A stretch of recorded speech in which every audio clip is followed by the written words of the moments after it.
If I were to say to you Malaysia and tourism, most likely this is what comes to mind.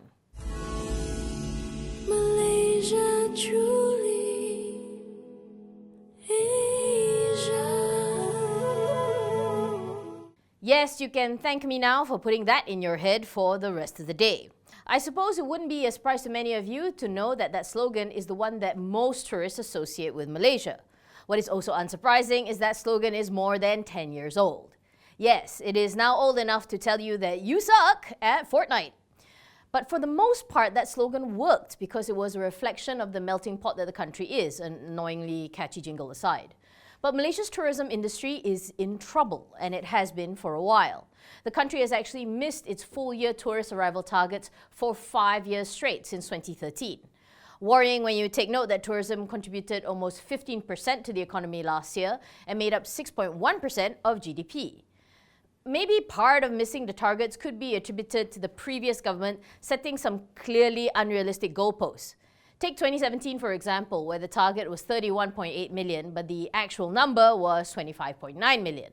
Undeterred, the BN government still put 33.1 million as its 2018 target, like some enthusiastic parent who believes little Ali could be nominated for an Oscar and date a supermodel if he just tried hard enough. You know, like this guy. Thankfully, the current government seems to have weaned off the overachievement juice and tempered its estimates to a more realistic 26.4 million. But this doesn't change the fact that Malaysia has a serious tourism identity problem. We have nature and culture and food and shopping. So what are we missing here? Simply, Malaysia does not market itself as well as our neighbours up north and down south. Tourism is, at the end of the day, a beauty contest, and we are woefully behind on the teeth whitener and bum glue. Most of the time when you mention Malaysia to anyone, this is what eventually comes to mind. And maybe eventually one day this phallic symbol of a fallen regime.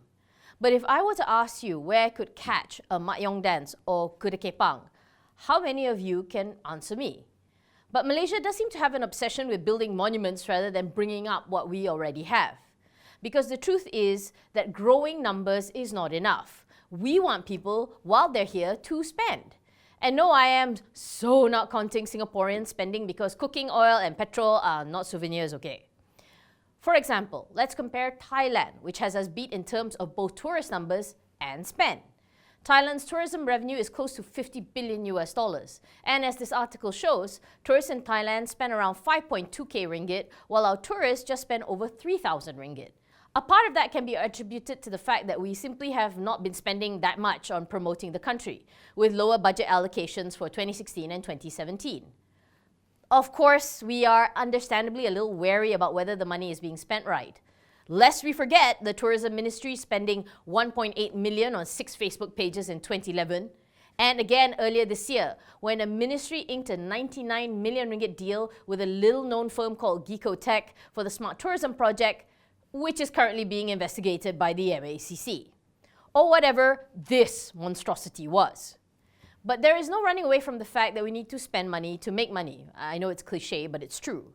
Take the case of Singapore's bid to get hawker culture recognized by UNESCO, which frankly cheesed off a lot of Malaysians. Because, hey, hawker food is meant to be eaten near a drain where the hygiene is questionable, not in a meticulously clean aircon space, okay? And some Singaporeans, at heart, know this. Take this fairly incendiary op-ed from Rice, which admits that while Malaysian food is tastier, doesn't matter because Singapore just sells it better. As it points out to the question of who owns laksa is not settled by historians, but by bankers and spin doctors.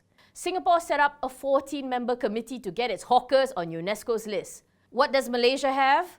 This! Ever wonder why Malaysia doesn't have any Michelin stars despite how proud we are of our food?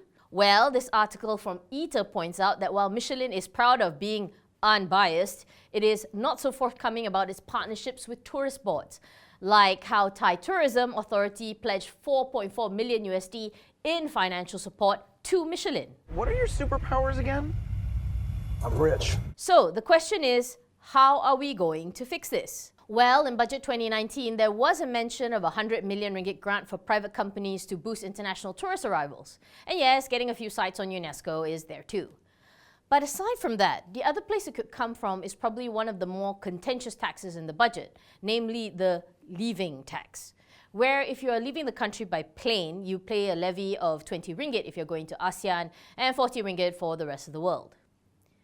Look, I understand this tax because the rationale is that if you are rich enough to take a holiday, you can then give a bit to the country.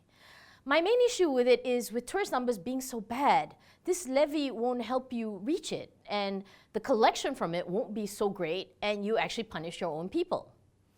But if part of that money were then to be plowed back into bringing up tourist attractions, then I am all for it. Because there are a lot of tourist attractions in the country that are under-promoted, could use better infrastructure, or simply just stop knocking down cultural buildings, okay? Don't believe me? A quick look on TripAdvisor shows that top attractions are mostly KL, Penang, Langkawi. There's no mention of the East Coast, and East Malaysia only makes it to 5th place. So yeah, I know the government doesn't have money at this moment. But unless we want to keep getting into stupid feuds with our neighbour about hawker food, we need to be more than just a catchy jingle. Just saying.